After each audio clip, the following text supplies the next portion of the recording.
ya ada kita alumni ya yang aktif di PII, si siapa Bu Yeni? Saya lupa lagi. Yang lagi S2 dengan Pak Futin, Alvin ya. Ya, Alvin ya, Tengmono. ya, ya. Kok Alvin tuh aktif di PII ya, terutama keahlian dia di value engineering. Nanti barangkali ada yang mau belajar lebih lanjut tentang value engineering atau punya proyek tentang value engineering, bisa diskusi sama Ko Alvin. Ko Alvin angkatan berapa ya masuknya? 2012 Pak, sama Oh, kayak 2012. Mm-mm. Oh, oke. Teman seangkatan Bu Yeni Iya, ternyata. teman seangkatan. Oke. Ya, Ko Alvin masih lagi S2 sekarang di sini di Sipil Untar ya. Jadi kalau mau cari-cari ya bisa kontak beliau. Orangnya bisa diajak komunikasi sih harusnya. Jadi dia suka Oke. sharing Pak, senang sharing orangnya. Ya, Mas Ari Hmm. kayaknya pernah ngasih juga kuliah deh Kapitra Selekta atau apa ya? Pernah Ya, Pak Gios waktu nggak itu tahu pernah undang. angkatan kalian dapat nggak tuh ketemu Ko Alvin di kuliah kewirausahaan atau Kapitra Selekta dulu namanya. Oke, nah mungkin sedikit tentang webnya ya. Jadi web PII ya itu di sini ada apa aja ya tentang jenis-jenis keanggotaan ya. Kalau di PII itu malah ada namanya anggota asing, anggota kehormatan ya. Anggota asing ini adalah untuk warga negara asing yang berprofesi sebagai insinyur di Indonesia gitu ya atau bekerja di bidang keteknikan di Indonesia ini karena amanat dari undang-undang keinsinyuran itu ya harus ada anggota asing. Jadi maksudnya supaya dikontrol gitu ya orang asing yang berdomisili di Indonesia dan bekerja berprofesi di bidang keteknikan terutama yang mengerjakan proyek-proyek dari pemerintah atau BUMN. Ya kalau ini anggota kehormatan ini status khusus biasanya ya ini merupakan penghargaan ya diberikan kita nggak bisa mendaftar kalau di sini ya.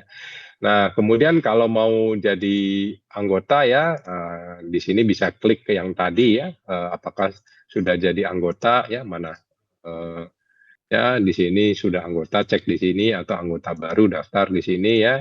Nah, ini nama ada keterangannya, Anda bisa daftar lewat Google Form. Ini biayanya lebih murah daripada Haki, by the way ya. Tapi nggak tahu apa lebih murah daripada asosiasi profesi yang lain, saya belum pernah membandingkan. Tapi kalau boleh bandingkan dengan Haki, boleh bilang ini lebih murah. Dan ini ada progresif gitu ya. Kalau Anda ngikutnya atau daftarnya di awal tahun dengan di tengah-tengah tahun ya, itu berbeda biayanya ya. Nah, tapi ya nanti setiap pergantian tahun maka Anda akan diminta untuk membayar ya gitu ya keanggotaan untuk bukti aktivasi gitu ya. Nah, nanti kalau misalnya Anda sudah daftar ya nanti Anda bisa login ya ke Simponi namanya ya. Saya tunjukkan loginnya seperti ini ya. Nah, di Simponi ini nanti Anda bisa cek ya keanggotaan Anda ya. Ini teknik sipil ya, ini karena KTP saya KTP daerah sehingga disebutnya Kabang Jogja, tapi nggak ada pengaruh. Kemudian kartu anggotanya Anda bisa download dari sini ya. Nah, ini berlakunya setahun. Semua anggota asosiasi profesi, baik yang di internasional maupun di Indonesia itu berlakunya per tahun. Kecuali ya, kalau Haki misalnya Anda mau bayar 3 tahun di muka, boleh juga, nggak akan ditolak gitu ya. Kenapa? Kadang-kadang uh, biaya keanggotaan itu suka naik tiba-tiba gitu ya tanpa kita bisa prediksi misalnya gitu. Kalau Anda sudah bayar 3 tahun di muka, tiba-tiba tahun kedua itu naik, Anda aman karena Anda nggak akan ditagihkan kekurangannya gitu ya. Saya pernah mengalami seperti itu. Oke, kemudian nanti kalau Anda anggota PII, kemudian nanti Anda ikut program profesi, ya, program profesi insinyur, nanti Anda akan diminta mengisi FAIP, ya, itu udah otomatis ada di sini, ya. FAIP itu adalah formulir aplikasi insinyur profesional. Nanti ini akan diproses untuk bisa mendapatkan sertifikat insinyur profesional, ya, atau IPM, IPU, ya, itu adalah grade-nya, misalnya IPP. IPP itu insinyur profesional pratama, ya, itu pengalaman 0 sampai saya kurang tahu ya 3 apa 5 tahun itu IPP gitu ya di atas 5 tahun ya itu mungkin bisa IPM tergantung nanti portofolio yang dikumpulkan. Jadi Anda mengisi portofolio nanti ya kalau untuk FAIP ini ya. Nah kalau saya dulu program profesi insinyur juga berdasarkan portofolio ya jadi mengisi FAIP ini sekaligus. Jadi kita yang sebelum angkatan 2000 saya lupa 2010 2000 berapa ya katnya itu 2014 mungkin paling aman ya atau 2012 itu bisa mengikuti program profesi tanpa mengikut kuliah reguler gitu ya. Kita hanya kuliah umum aja 3-4 kali lalu mengisi portofolio ini untuk mengklaim bahwa kita berhak ya mendapatkan gelar insinyur. Nanti portofolio juga dinilai sebenarnya ya. Oke. Jadi memang kalau anggota PI ini menjadi syarat ya, semua anggota asosiasi profesi itu menjadi syarat untuk mendapatkan sertifikasi. Apakah sertifikasi profesional atau sertifikasi profesi ataupun sertifikasi kompetensi kerja SKK tadi ya. Oke. Nah, ini tadi jenis keanggotaan, kayaknya saya udah singgung, saya langsung lewat aja. Kemudian ini contoh kartu anggota ya, kalau PII yang sebelah kiri ya, kemudian yang sebelah kanan itu anggota HAKI ya. Di sini ditulis berlakunya sampai kapan. Oh, ini saya ngambil yang lama ini. Sampai harusnya saya udah punya 2025. Kemudian ada tanda tangannya. Dulu bentuknya fisik ya, semenjak COVID bentuknya digital ya, untuk HAKI ya. Dulu saya masih punya kartu fisik ya. Dan dulu diambil atau dikirim gitu ke tempat kerja. Sementara setelah COVID semua sistemnya adalah digital gitu ya. Ini juga sama ya, PII saya nggak pernah punya kartu anggota fisik ya. Saya sudah punya selalu yang digital. Gitu. Tadi ya keanggotaan udah, PII login tadi saya udah ya, tentang mengenai FAID ya. Nah, sekarang yang internasional ya. Nah, tadi saya sampaikan bahwa kalau ESI itu ya, kalau Anda masih student ya, ada namanya istilahnya statusnya berarti student member. Nah, student member itu gratis ya. Nah, Anda tinggal apply aja. Ya, nanti setelah kemudian Anda isi data-data Anda, apakah Anda bachelor atau master gitu ya. Nah, nanti setelah Anda lulus, biasanya setahun atau 2 tahun setelah Anda lulus, nanti dia akan otomatis update. Nah, nanti Anda akan ditagihkan untuk ke level yang lebih tinggi, ya, misalnya profesional. Ya. Kalau profesional ini kayaknya kita nggak bisa kalau orang non-Amerika. Ya. Profesional ini hanya untuk khusus orang warga negara Amerika. Nah, kalau kita di luar, ya itu atau international member, itu adalah dapatnya affiliate. Ya, affiliate member seperti saya ya. Ini 2015 saya dapat ini. Saya daftar student member itu 2013 waktu saya kuliah S2 di UI ya. Jadi Anda yang kuliah S2 juga masih bisa dapat student member ya. Atau Bu Yeni yang kuliah doktor itu juga bisa dapat student member saat ini ya. Asal mengisi data-datanya. Nah, kemudian nanti mereka akan update sehingga akan menagihkan biayanya. Biayanya kalau nggak salah sekitar 100, terakhir berapa saya bayar sekitar 100 USD apa 180 USD begitu untuk satu orang ya kalau ini. Nah, kemudian kalau ASCE ya, apa sih keuntungannya ASCE ya? Kalau ASCE sih memang tidak terlalu banyak ataupun tidak terlalu banyak teknis seperti AISC ya. Jadi kalau ASCE itu paling contohnya misalnya kita bisa dapat webinar gratis gitu. Kita bisa dapat 10 webinar gratis misalnya mana ya? Membership bukan ini. Nah, ini ya. Nah, ini kita bisa dapat webinar gratis gitu ya. Kemudian biasanya kita dapat newsletter ataupun setiap hari itu saya dapat email gitu ya di yang isinya tentang ya nggak tahu lah update-update tentang kadang project sipil ya, misalnya pemerintah Amerika mencurahkan dana sekian untuk proyek itu gitu ya. Kemudian bisa juga mengenai ini kalau structural magazine ya, structural magazine. Ini sebenarnya tanpa member juga kayaknya dapat sih. Bisa baca ya. Structural magazine ini bagus juga mengenai proyek-proyek atau pengen tahu perkembangan apa aja sih yang ada di Amerika gitu ya. Nah, ini ada di sini. Structural magazine. Nah, tapi kalau ISC ya, nah ini ya, ISC itu benefitnya lebih, saya boleh bilang lebih baik ya daripada ISCI dan mungkin juga SCI karena dia nggak pelit gitu ya, nggak pelit karena dia bisa kasih contohnya misalnya design guide. Design guide ini sangat membantu ya, bukan hanya ada teori tapi contoh-contoh soal gitu di sini ya. Ada sekarang design guide udah sampai nomor 41 ya. Nah, kemudian juga kita bisa download jurnalnya AISC ya, yang terbaru gitu ya. Setiap terbitan kita bisa download nih jurnalnya mereka ini di sini ya. Kemudian termasuk kalau code atau peraturan AISC sih selalu gratis ya, nggak pernah ditarikin, nggak pernah dimintain biaya ya, kecuali kalau mau beli yang printed ya. Tapi kalau yang soft copy kita bisa download gratis ya. Kalau saya lebih suka AISC ini karena kita bisa download design guide ya. Design guide ini cukup handy, cukup praktikal, terutama buat yang kerja gitu ya. Oke, saya lanjut. Nah, sekarang mengenai sertifikasi ya. Tadi sekilas mengenai asosiasi profesi atau keanggotaan profesi. Nah, kalau sertifikasi ya di sini kita bahas pertama, atau kita punya paling tidak istilahnya itu dua ya. Ada sertifikasi kompetensi kerja ya atau SKK ya. Itu dikeluarkan oleh asosiasi profesi sebagai bukti kompetensi yang dimiliki oleh seseorang. Ya, kemudian kalau sertifikasi profesi ini untuk bidang teknik yang dikeluarkan oleh PII. Jadi ini adalah untuk berprofesi sebagai insinyur ya. Jadi kalau sertifikasi profesi ini Anda berhak menyandang gelar insinyur atau berhak menggunakan gelar IR gitu ya. Nah, ini soal gelar ini juga ada kontroversi sedikit ya. Ya beberapa ada yang sebenarnya masih resisten hingga hari ini bahwa kenapa kalau udah lulus sarjana teknik masih harus ngambil gelar insinyur gitu ya. Sementara juga yang generasi yang lulus sarjana teknik sebelum tahun 90 itu udah pakai gelar insinyur juga ya.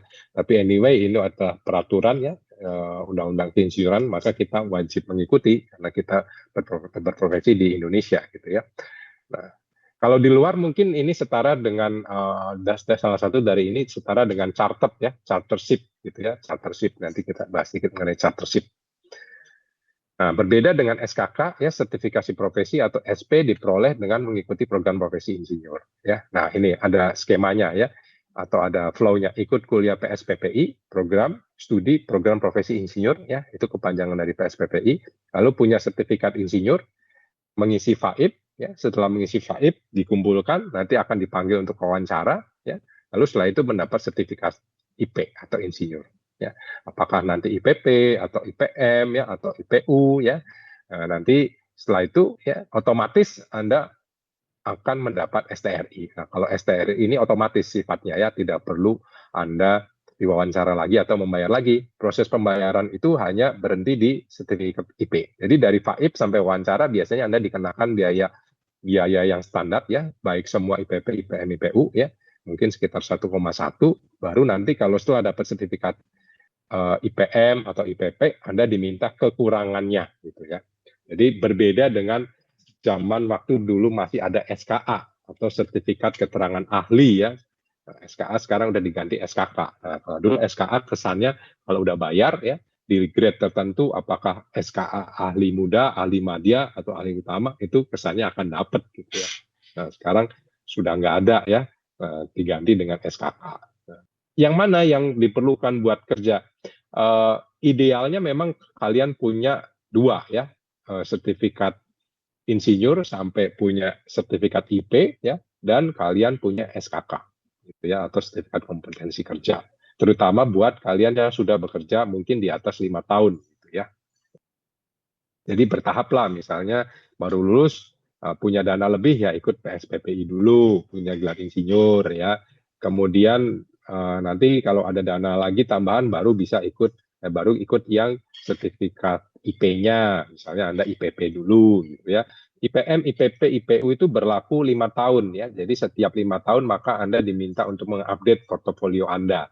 SKK juga sama ya, itu ada jangka waktunya, tidak seumur hidup. Yang seumur hidup itu adalah IR ya, atau sertifikat ijazah profesi, itu seumur hidup ya. Karena ini diperoleh dari mengikuti pendidikan dan tidak terkait dengan portofolio, tapi kalau IP ya ataupun SKK itu terkait dengan portofolio pekerjaan Anda. Ya.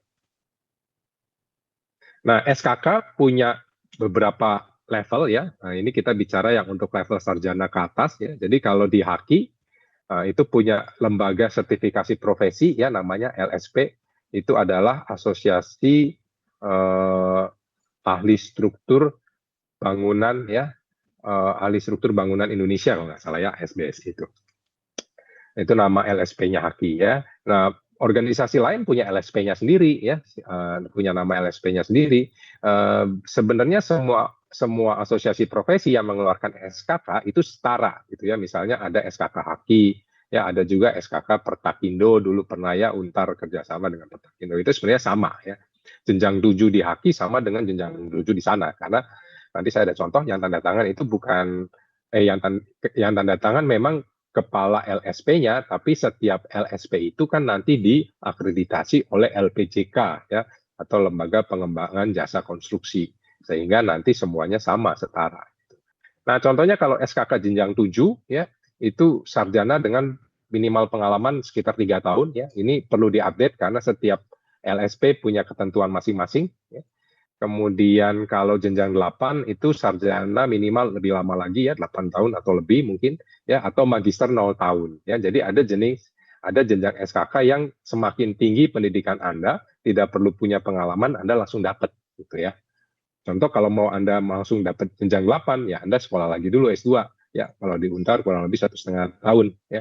Lalu bisa lulus, lalu Anda sementara Anda di sarjana lulus daftar anggota Haki, kemudian kuliah lagi 1,5 tahun ya kan, bisa apply ini ya, sertifikasi atau SKK ya. Dalam hal ini Anda lulus S2 magister 0 tahun, Anda bisa langsung dapat SKK jenjang 8 ya. Nah, ada interviewnya ya, ini dengan kepala LSP-nya ya, nanti untuk dicek kompetensi-kompetensi Anda. Nah, mengisi juga portofolio, nanti Anda diwawancara ya, wawancaranya bisa teknis, bisa non teknis ya. Nah, kemudian jenjang 9 ya, ini untuk sarjana di atas 10 tahun ya, atau magister di atas 3 tahun ya, atau S3 dengan pengalaman 0 tahun gitu, ya. Nah, ada wawancara ya, itu sebagai uji kompetensi maksudnya ya, di wawancara itu. Ada daftar pertanyaan ya untuk uji kompetensi itu ya. Nanti Anda diminta membaca pertanyaan-pertanyaan itu, lalu kemudian Anda diminta menjawab ya sejauh mana atau sejauh mana kompetensi Anda gitu. Ya. Nah, ini contohnya ya ASBSI ini, Ahli Struktur Bangunan Sipil Indonesia ya. Nah, ASBSI ini punya 2 skema sertifikasi, salah satunya adalah yang tadi saya dapat ATBG ya, Ahli Teknik Bangunan Gedung Indonesia ya. Nah, ini contoh SKK ya. SKK ya, Ketua LSP-nya Pak Herman Sapar ya. Nah, di sini ada keterangannya ya, yang paling penting ini ada tulisan Anda itu SKK-nya apa ya. Ahli Teknik Bangunan Gedung ya, ada lagi pengawas mungkin ya, ada juga yang ahli plumbing misalnya ya, pemipaan ya. Nah, ini SKK ini bisa punya, Anda itu bisa punya banyak. Misalnya kalau Anda bekerjanya di bermacam-macam bidang pekerjaan. Misalnya tentang perancang fondasi, nah, ada lagi SKK-nya ya. Umumnya kalau orang struktur punya SKK di bidang keahlian struktur sama di bidang keahlian fondasi paling enggak ya, biasanya begitu. Nah, di sini di lembar kedua ya, ini ada klasifikasinya ya, dan ada jenjangnya atau levelnya ya, sama nama kompetensinya apa gitu ya. Nah, ini yang mengeluarkan adalah LPJK ya, bukan LSP ya. Yang tanda tangan memang LSP ya, tapi yang mengeluarkan sertifikasi ini adalah LPJK. Sama seperti model SKA zaman dulu ya. Oke, nah sekarang kita ke sertifikasi insinyur ya. Apa sih program sertifikasi insinyur itu? Ya tadi saya sudah sampaikan, mesti mengikuti kuliah PSPPI ya. Di Untar mau ada rencana membuka PSPPI ya, cuman belum tahu kapan. Kemudian durasi program ya, ini bisa 1 sampai 2 semester. Kayaknya kalau Anda yang lulus setahun di atas tahun 2014, mungkin Anda diminta mengikuti yang 2 semester ya, jadi 1 tahun ya. Karena Anda tidak bisa mengikuti yang 1 semester, soalnya Anda nggak punya portofolio untuk bisa diklaim ya, karena pengalaman kerja Anda kan masih 0. Nah, kemudian perkuliahannya apa aja ya, ada tentang pemahaman Undang-Undang Nomor 11 ya, profesionalisme, K3L, kemudian etika profesi, kode etik ya. Nah, ini karena di lulusan tahun 2014 ke atas itu mungkin tidak semua perguruan tinggi mengajarkan etika profesi ya, makanya diminta untuk kuliah lagi untuk yang PSPPI gitu. Nah, setelah itu Anda mengisi portofolio ya. Ini mungkin bagi yang mau berbasis portofolio ya, atau RPL namanya ya, rekognisi pembelajaran lampau. Tapi kalau Anda mungkin mengisi portofolio FAIP juga akan terbatas ya apa yang diisi, mungkin belum bisa banyak gitu. Mungkin ininya persyaratannya berbeda lagi, untuk lulus minimal harus ada yang apa aja yang mesti diisi gitu ya. Nanti lulus dengan gelar IR atau insinyur profesional. Nah, FAIP itu apa sih ya? FAIP tadi disampaikan tentang FAIP ya. FAIP itu bentuknya kurang lebih seperti ini ya. Kalau kita udah isi, kita print ya. Jadi Anda itu diminta karena saya udah pernah klaim IP saya, maka saya udah nggak bisa buka di sini ya. Kalau di sini harusnya, nah dulu ini isinya adalah dengan, oh ini masih bisa klik buat FAIP baru ya, lalu nanti Anda diminta mengisi misalnya nama lengkap, kemudian tempat tanggal lahir, data-data pribadi deh ya, pendidikan S1, S2, S3, kemudian organisasi profesi, ya, prestasi, ya, kemudian training, short course, ya, kemudian pengalaman K3L juga termasuk di situ, kemudian rekomendasi ya, kemudian nah ini yang paling penting nih biasanya ya. Anda bekerja sebagai apa, dari kapan sampai kapan, pekerjaan Anda apa, kemudian Anda diminta diminta menulis nilai proyek ya, mungkin saya jump aja lompat yang tentang proyek kali ya. Nah, misalnya saya ambilkan yang baik, yang bagus.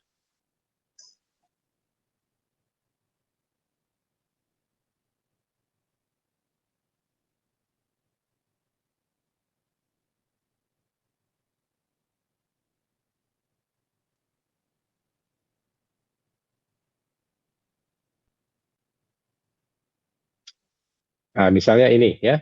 Nah, Anda bekerja di mana ya? Posisi pekerjaan Anda apa? Kemudian aktivitas Anda di proyek itu adalah sebagai apa? Misalnya tim leader atau membuat konsep desain ya, yang detail. Memberi tugas siapa? Kemudian ya ini posisi ya, nilai proyek lebih kurang gitu kan. Nah, nilai proyek total ya, kemudian nilai proyek bagian pekerjaan Anda ya, karena kalau misalnya dulu waktu saya kerja di Haskoning itu mereka dapat proyek itu adalah turnkey, jadi bukan hanya sipil aja, tapi ada arsiteknya, ada ME-nya ya. Nah, berapa ya? Kemudian bagian sipilnya ada berapa gitu ya. Nah, kemudian Anda diminta mengklaim kompetensi apa saja ya. W21, W213 itu apa tuh ada nanti di FAIP-nya itu ya. Nah, ini memang melelahkan mengisi FAIP, terutama buat yang mengikutinya lewat RPL ya, sehingga ya memang perlu waktu ya untuk mencurahkan ini semua. Nah, kalau nggak salah atau sorry, dari ini semua nanti keluar skor. Masalahnya skornya itu kita nggak bisa cek sendiri di FAIP kita berapa. Setahu saya dulu, atau saya pernah dengar dulu katanya pernah bisa untuk ngecek. Cuman pernah terjadi masalah gitu ya, akhirnya dihilangkan gitu. Nah, jadi yang tahu adalah ya badan kejuruannya atau yang menangani sertifikasi di badan kejuruannya itu gitu ya. Nah, itu berapa ratus, berapa ribu. Nanti waktu Anda mengikuti program PSPPI, biasanya nanti dijelaskan ya mengenai ini semua. Yang tadi FAIP itu skor-skornya berapa gitu. Nah, yang saya tahu dulu atau yang saya dapat kisi-kisinya kalau Anda mau IPM ya, ini buat nanti misalnya yang berencana mau langsung ambil IPM aja, itu kalau nggak salah aktivitasnya di yang tadi itu, yang klaim kompetensi berapa itu, kalau nggak salah minimal 60 atau 70 aktivitas gitu ya. Nah, jadi kalau Anda semakin banyak menangani proyek, maka akan semakin bagus sebenarnya. Atau terlibat dalam proyek, itu akan semakin bagus. Gitu. Oke. Lalu untuk yang tertinggi sendiri, kalau untuk gelar IP adalah IPU ya, Insinyur Profesional Utama. Gitu ya.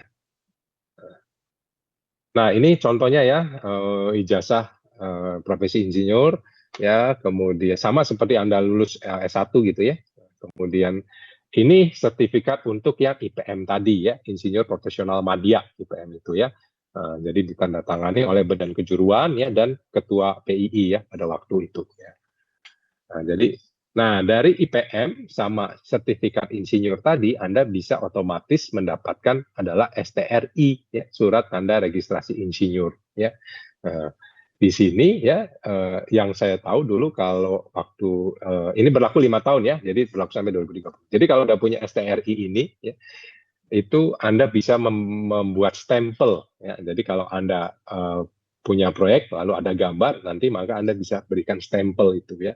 Di beberapa proyek dulu saya pernah diminta ada 1 kali kesempatan saya ditanya punya nggak IPM, lalu punya stempel apa nggak dibutuhkan untuk perizinan gitu.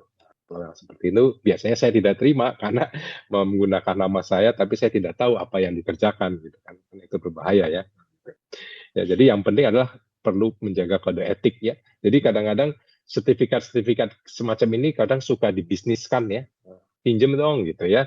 Nah, pinjam kalau Anda kenal dengan teman dan Anda tahu teman Anda itu bekerjanya seperti apa, perusahaannya bagaimana gitu, ya itu Anda mungkin bisa mempertimbangkan. Tapi kalau Anda tidak kenal ya, tidak tahu, lebih baik hati-hati karena nanti apabila terjadi kecelakaan ya ataupun kegagalan, maka Anda yang diminta untuk bertanggung jawab di situ kan, karena tanda tangan dan capnya kan capnya Anda gitu ya. Jadi harus hati-hati. Jadi betul-betul harus ekstra hati-hati apabila Anda sudah berprofesi ya. Karena kalau di bidang teknik, saya salah sedikit ya, itu mungkin nodanya itu akan susah hilang seumur hidup. Gitu ya. Oke, nah ada pertanyaan sampai sini mengenai sertifikasi profesi, mungkin IPM, IPP, ataupun SKK, ada yang mau bertanya? Atau ada yang mau interupsi? Ya silakan. Paling saya mau nanya Pak. Oh ya, Andrian. Itu tadi kan Pak bilang yang kayak yang pengujian SKK itu kan ada kayak pertanyaan. Itu pertanyaannya kayak seperti apa sih Pak? Kayak apakah advance banget atau gimana? Oh oke. Jadi itu mengenai teknis kalau SKK dulu ya. Misalnya bagaimana sih menghitung gaya gempa pada struktur, atau bagaimana Anda menganalisis gaya gempa pada struktur, ya, bagaimana mendapatkan gaya gempa statik, gaya gempa dinamik, ya, atau bagaimana, kenapa harus dibandingkan gaya gempa dinamik dan gaya gempa statik, ya. Kalau Haki itu memang SNI base ya, benar-benar teori banget gitulah, boleh dibilang, seperti yang Anda dapatkan di perkuliahan ya. Sayang sekali kalau Anda yang mau ambil struktur atau bekerja di struktur, nggak kuliah rekayasa gempa, karena nanti hidup kalian itu banyak berkutat dengan itu ya, apa itu gaya gempa dinamik, gaya gempa statik, apa itu gaya periode mode 1, mode 2 ya, bagaimana mendapatkan CUTA segala macam, itu akan ditanya gitu. Memang benar-benar aspek teknis ya, apalagi Pak Herman Sapar itu kan beneran memang orang teknis gitu ya. Dulu itu sama Pak Stevi ya, zaman masih SKA dan almarhum Pak Derajat, saya sendiri pernah dites sama Pak Stevi. Pak Derajat itu ada 2-3 kali lah kalau nggak salah memperpanjang SKA. Terus setelah itu SKA saya mati karena saya kuliah, ya. Habis itu saya pulang, selang berapa tahun saya nggak ngambil sertifikasi. Kemudian baru tahun 2025 kemarin di seminar Haki, saya ngobrol-ngobrol sama Pak Andres. Pak Andres bilang, Bapak dapat aja SKK. Saya bilang gitu. Nah, jadi memang teknis. Kemarin saya juga diskusi banyak tentang bagaimana mendesain struktur. Ditanya sih, pengalaman kamu pernah menghitung apa? Nah, kamu nanti disuruh cerita gitu. Nggak harus gempa juga kadang-kadang ya, karena yang menginterview juga ya cukup capable ya, dia cukup knowledgeable, jadi bisa ditanya yang mengenai yang lain juga. Itu Andrian. Ada lagi silakan. Kalau ini Pak, kalau misalkan ya ini pertanyaan bodoh sih Pak. Kalau nggak bisa jawab sama sekali berarti gagal dong. Mungkin jenjangnya yang diturunkan. Mungkin jenjangnya apakah misalnya kamu daftar di jenjang 8, nah, tapi nilai kamu dapatnya misalnya jenjang 7 gitu. Karena SKK itu biasanya wawancara dulu, lalu kemudian setelah itu baru bayar gitu ya. Beda zaman dulu ya. Kalau zaman dulu biasanya bayar dulu uang sedikit, baru nanti interview, setelah itu baru tahu, oh misalnya IPM, ahli media atau jenjang 8, baru sisanya nanti dibayarkan. Jadi kayaknya sih jarang tidak pernah tidak dapat ya. Dapat sih dapat, tapi mungkin levelnya yang paling bawah gitu. Pak, saya mau nanya juga. Ya silakan, Valen. Ya itu jadi SKK-nya tuh kayak ada pembelajarannya dulu Pak tadi ya? Atau langsung ujian tadi Pak? Enggak, langsung. Anda belajarnya pada waktu Anda di tempat kerja. Itu proses pembelajaran Anda. Oh berarti langsung dites gitu Pak ya? Bukan ada pembelajaran dulu gitu ya enggak ya? Iya, enggak, bukan. Oke Pak, ya. Terima kasih Pak. Oke, ada lagi silakan.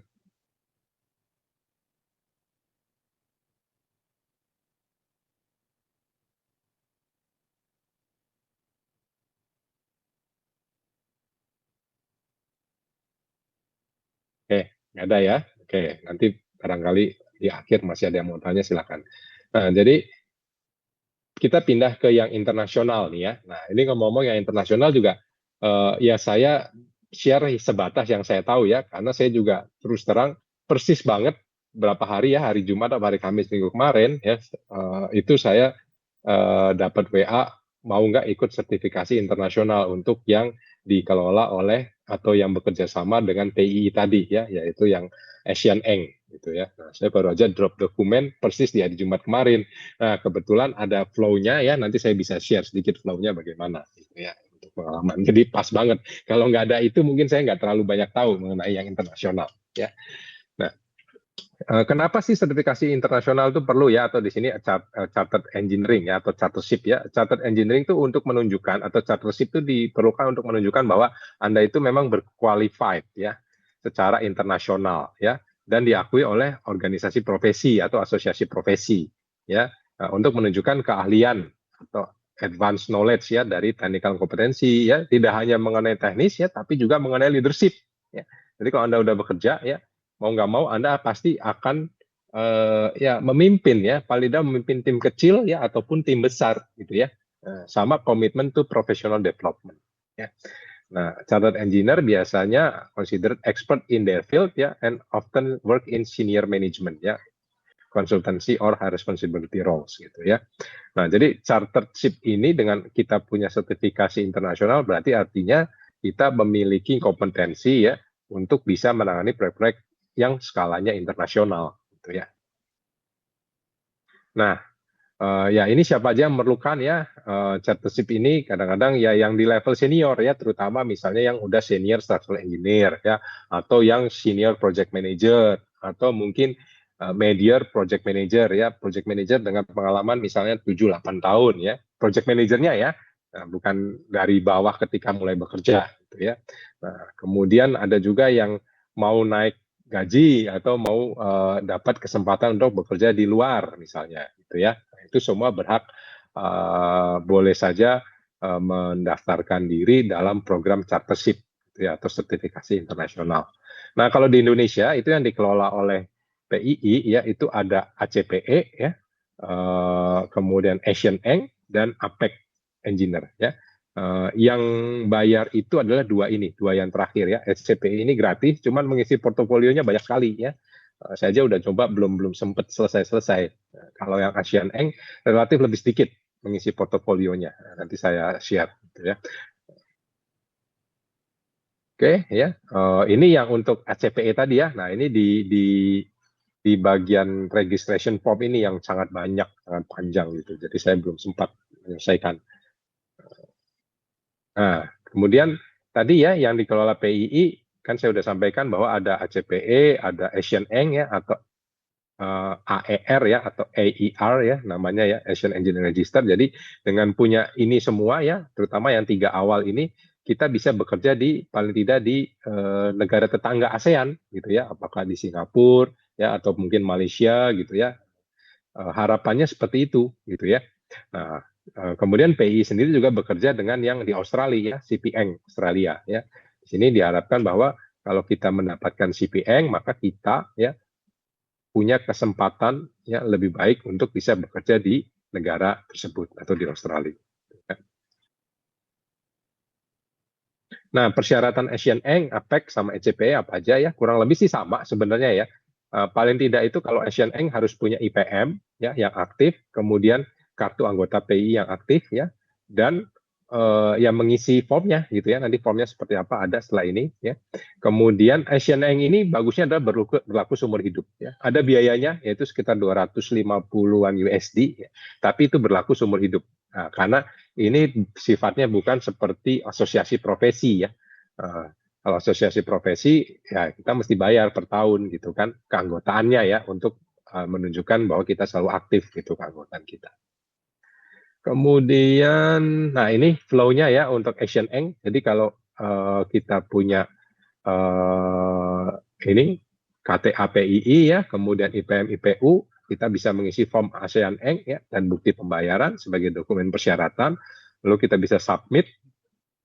Setelah itu nanti dilakukan verifikasi data ya, apabila sesuai maka akan terus diproses hingga ke AFO ya, ini kayak sekretariatnya untuk di wilayah ASEAN gitu ya. Kemudian nanti ada commission meeting, kemudian ada penerbitan sertifikat dan medali ya, ini kayaknya semacam ada wisudanya begitulah ya.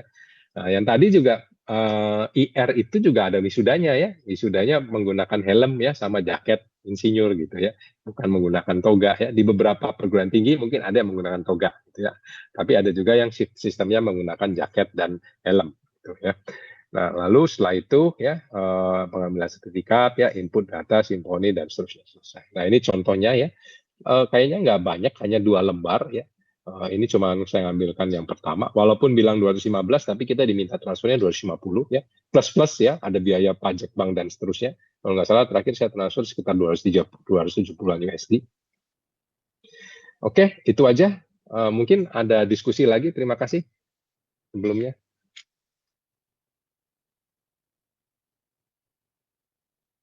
Oke, terima kasih Pak Andi. Dari mahasiswa ada yang mau tanya lagi?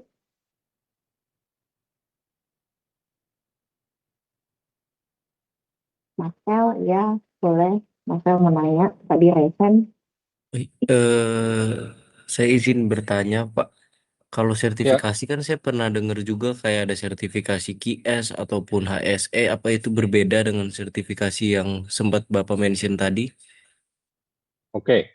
Nah, kalau yang terkait QS atau HSE itu artinya SKK ya. Jadi saya mundur lagi ya slide SKK. Nah, ini. Jadi kalau misalnya kamu apply-nya QS, maka di sininya adalah ahli quantity surveyor misalnya gitu. Ya, di bidang apa? Gedung kah apa di mana gitu ya, atau di proyek sipil misalnya. Maka di sini kompetensi Anda adalah quantity surveyor.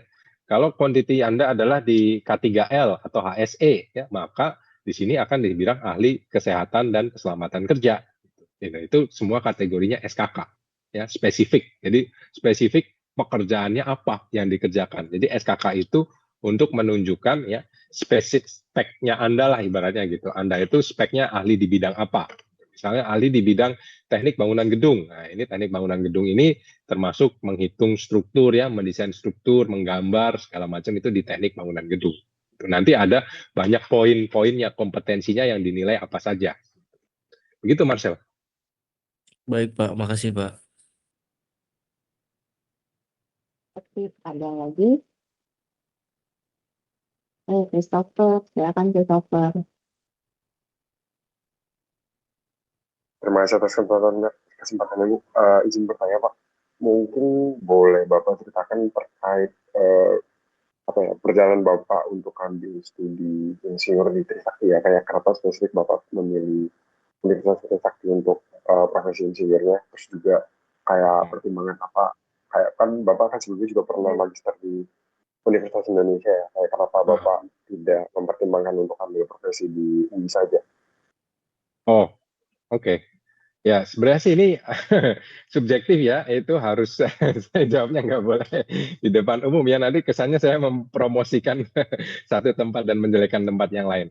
Yang jelas begini ya, kalau Anda mau mengambil tadi ya, insinyur tadi, ya Anda pertimbangkan kira-kira tempat yang cocok dengan keterbatasan Anda itu di mana, atau yang cocok dengan kemampuan Anda di mana. Kalau misalnya Anda mau ngambil di UI, pengen tahu UI, mau kenal dosen UI, ya silakan gitu ya.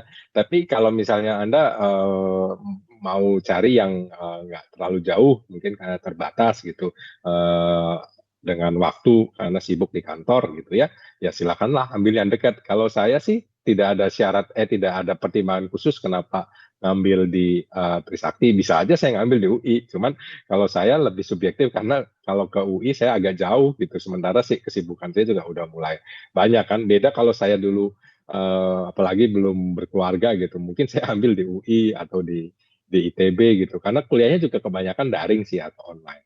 Nah, mungkin juga salah satunya kalian bisa pertimbangkan biayanya ya. Biayanya juga menjadi pertimbangan khusus sih kalau saya kadang-kadang ya. Karena dengan apa ya, dengan output luaran yang sama ya, kan kita mau biaya yang nggak terlalu mahal juga ya. Toh yang penting semua program PSPPI tadi itu ya diakreditasi oleh tadi ya PII, dan ininya juga penyelenggaraannya pasti didampingi oleh PII. Tidak ada PSPPI yang tidak didampingi oleh PII. Karena semua PSPPI itu pasti mengundang orang PII sebagai pembicaranya atau pengisi materinya begitu. Itu mungkin Christopher. Baik, Pak. Terima kasih, Pak. Oke, ada lagi? Mumpung ini topiknya pas, kalian juga udah mau lulus ya, jadi ya bisa untuk tukar pikiran gitu sama Pak Andi. Karena ini kalian perlukan kalau ke depannya kalian mau profesional di bidang teknik sipil, bidang karir apapun gitu ya. Ya, Ada betul. lagi? Jadi mungkin dari sekarang Anda bisa, ya kalau buat Anda yang memang mau berkarir ya dari nanti Anda lulus sampai ya nanti Anda pensiun mau berkarir di bidang teknik sipil, entah itu perencana, pelaksana atau yang lainnya, Anda sudah bisa melakukan mapping kan perkembangan karir Anda seperti apa, itu versi Anda. Nah, nanti mungkin bisa aja versi Anda itu disempurnakan atau diperbaiki ketika Anda bekerja gitu sehingga banyak lagi pengetahuan yang didapat mengenai pengembangan keprofesian. Tadi saya lupa sampaikan bahwa untuk sertifikasi profesi dan SKK ini ya itu perlu di-maintain. Cara memaintainnya gimana ya? Kita mesti ikut webinar, ikut seminar atau ikut short course karena itu termasuk dalam pengembangan pengembangan profesi berkelanjutan gitu ya. Jadi itu ada poinnya. Bukan kita cuma berpraktek ya, tapi tidak mengikuti apakah itu seminar atau short course ya.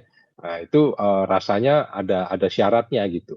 Ya, itu juga ya buat saya juga sebuah perjuangan ya, karena saya juga punya kesibukan sebagai dosen. Sementara saya juga perlu juga untuk mengikuti ya program acara-acara semacam itu untuk mempertahankan atau memaintain SKK ataupun sertifikat IPM saya gitu.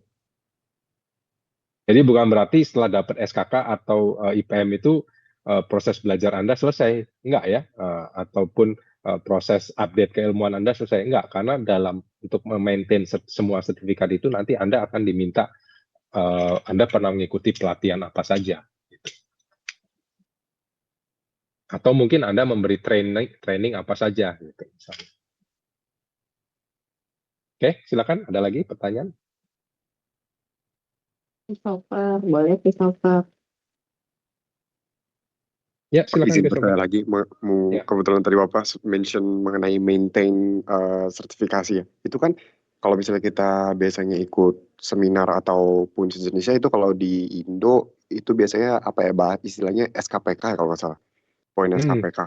Kalau misalnya di luar negeri itu berarti yang PDH kalau nggak salah, poin-poin itu. Nah itu Ya, PDH atau CPD, CPD kadang-kadang. ya, nah itu apakah bisa dikonversi gitu Pak? Kayak misalnya kita kan pasti Indonesia kan pakainya yang sertifikasi Indo ya. Nah itu kalau misalnya kita ikut seminar di luar, apa kayak ada sistem konversi poinnya kan dari luar untuk ke versi kita yang misalnya di Haki atau di PI gitu sih.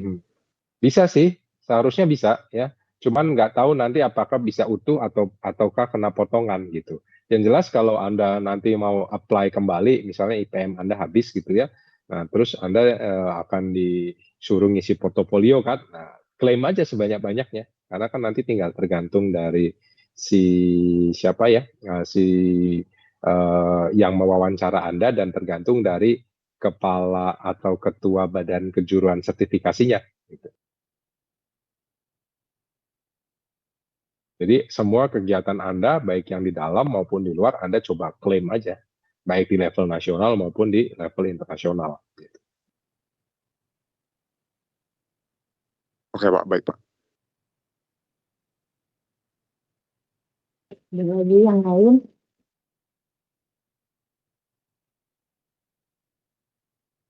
Mungkin sudah tidak ada pertanyaan lagi.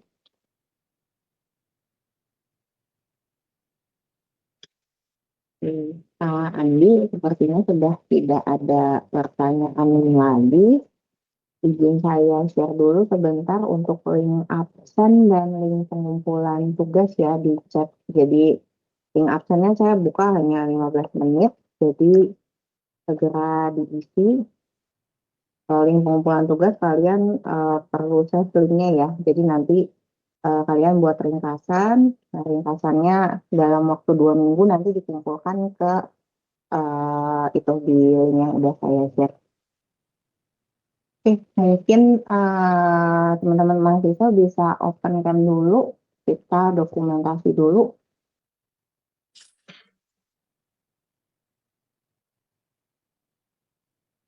Belum ada yang buka cam. Halo.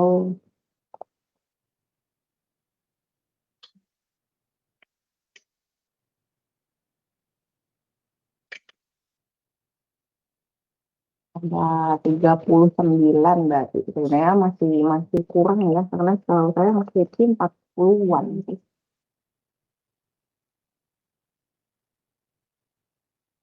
Oke, buka cam dulu semua. Belum semua.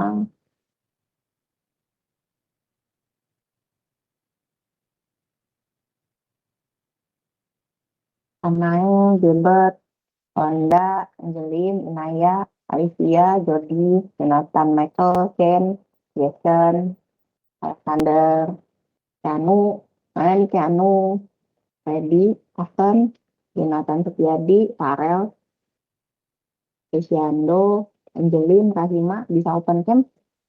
Sebentar kita dokumentasi dulu.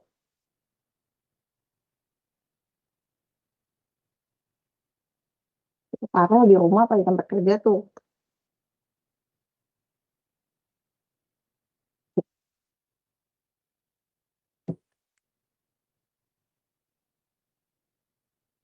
Oke, saya dokumentasi ya. 1, 2, 3. Bentar saya cek dulu.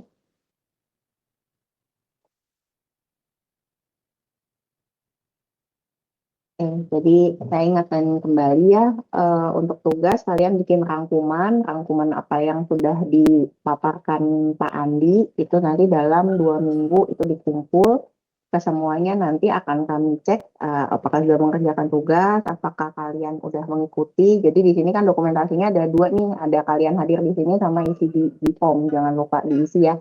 Nanti itu semua kita cek kelengkapannya untuk keperluan kalian sidang nanti. Jadi terima kasih Pak Andi untuk paparannya. Semoga itu sangat membantu, semua paparan Pak Andi sangat membantu untuk kalian juga ke depannya. Itu ya. Demikian kuliah praktisi hari ini sudah selesai. Terima kasih atas partisipasinya.